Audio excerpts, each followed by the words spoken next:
Meanwhile, the Lions have already started practicing, and to say 7th-round draft pick Travis Lewis is hoping to make the squad is an understatement. The San Antonio native spent a lot of his time after minicamp here in town, working out with trainer Bay McClinton. I caught up with the Lehigh grad after a recent run to talk about his mindset going into training camp.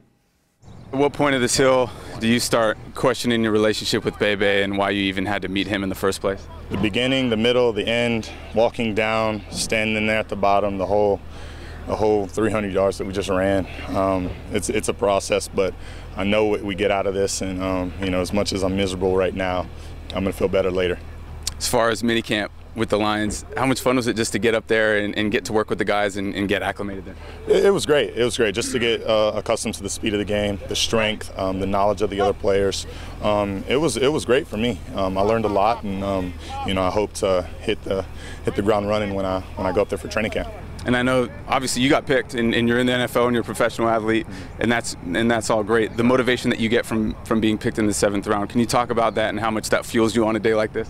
Oh yeah, that's why I wake up at 6 o'clock in the morning, eat breakfast, come out here, get this workout in, come back, work out a second time, and then go get some stretching. And I'm incredibly hungry.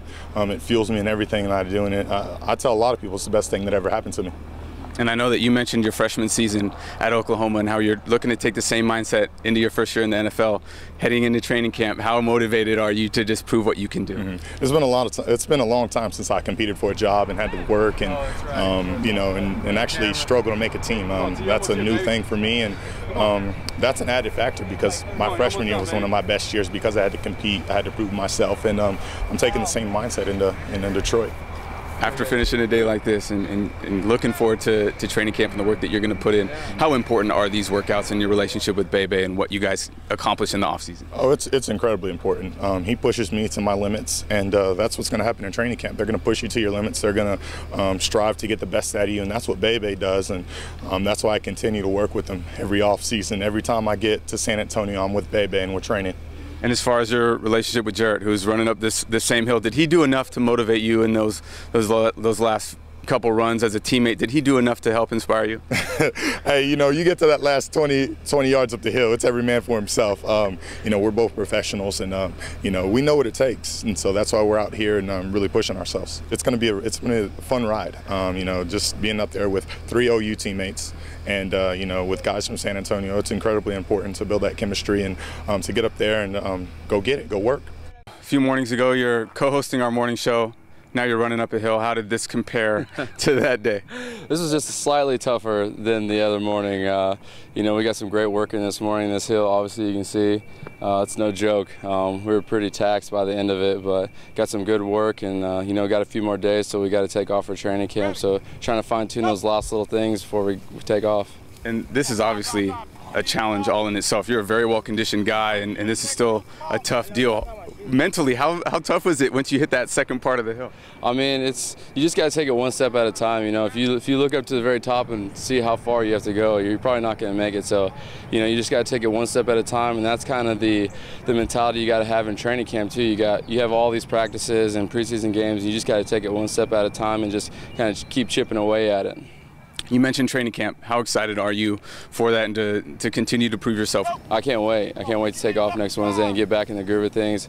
Love football. You know, I can't wait for football to start. It's football season, that you can kind of tell, especially down in Texas, everyone, you know, the anticipation is building for football, and so can't wait to get back with the team and get started. And just as far as the feeling that you got during minicamp, talk about this group and what you guys are hoping to accomplish and just kind of the camaraderie of the team, and even just in minicamp, how much fun was it to be with your other teammates? It was good. You know, we had a rough season last year, and you know, we're looking to bounce back, get that bad taste out of our mouth. So we had good OTAs, had good minicamp, and you know, finished on a strong note, and so just trying to carry that through into training camp, and then, you know, get better throughout the preseason, and then obviously start that and carry it through to the regular season. You know, obviously your goals are always win the division, make the playoffs, and obviously the big goal in mind is win the Super Bowl. Last question. How important is this work that you do with BayBay in the offseason when nobody's watching and there's no cameras around to those goals that you mentioned as a team? Right, it's the lifeblood of what you do. As a professional athlete, the training that you do, that is your job, is to be in peak condition, you know, an elite athlete, and be ready when training camp starts to be in the best shape you can possibly be in, and just know that you've done everything you can do and that it's time to just go play football. To football, Detroit Lions wide receiver Jared Dillard's ready for a breakout season. After spending 3 years in Jacksonville, Dillard was let go by the Jaguars in the offseason. The Sam Houston High alum signed a one-year deal with the Lions, and he can't wait to catch passes from Matt Stafford. I caught up with Dillard a few days ago as he was working out with trainer Bay McClinton and a couple other NFL guys. The hill they were running was no joke. Jared, at what point of this hill do you start questioning your relationship with BayBay and why you're actually out here? Oh, I have to be halfway. You know, when you're going halfway up the hill, that's when the steepest incline. I think it gets about 65%, 70%. That's when that kicks in, and that's when you're wondering, I should stop now. That voice is talking to you like, hey, good work, why finish? And as far as just this off-season work, how important is it heading into training camp to get this in? It's more important than anything. I think the 3 to 4 weeks before training camp, that's when you'll see a lot of guys working the hardest. You know, during off-season, I guess in February, March, guys are taking it easy, training, but not too hard. But that 3-4 weeks for training camp, that's when guys really crank it up. And for yourself, being let go by the Jaguars, how much of just a wake-up call is that, and a motivating factor was that for you going into minicamp with the Lions? You know, it's part of the game. You know, I have a lot of guys who's been with this team, that team, and eventually it will happen to everybody in the NFL. So mine came this past offseason, and, you know, we saw it coming, Agent and I, so, you know, we picked up with the Lions, and we're going to pick up where we left off. For yourself to be heading to Detroit, catching passes from Matt Stafford as a receiver, how much fun is that? How excited are you for that? Oh, I'm very excited for that. You know, being in minicamp with him, I see that he really lets the ball go. He throws it. I mean, he throws it very well. And I can see why Calvin Johnson and Nate Burleson, why they're so productive in the NFL.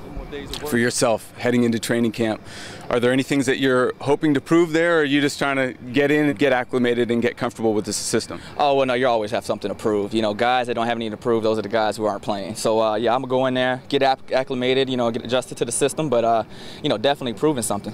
How excited are you for this season and to prove yourself with the Lions and to see what you can accomplish there? Oh, no, I'm very excited. I'm just happy to get up there in Detroit. I'll be starting next Wednesday, and I'm just happy just to show them what work I've been putting in this offseason. Your boy Travis, your teammate now with the Lions, was struggling a little bit. Did you have any words of encouragement for him? And obviously this is hard work out here. Well, Travis is a hard worker, and I think sometimes he went so hard that first rep to where 2, 3, and 4, he didn't have enough gas in him. But as he gets older and he gets a little more wise, he'll understand, let me save just a little bit for that last rep.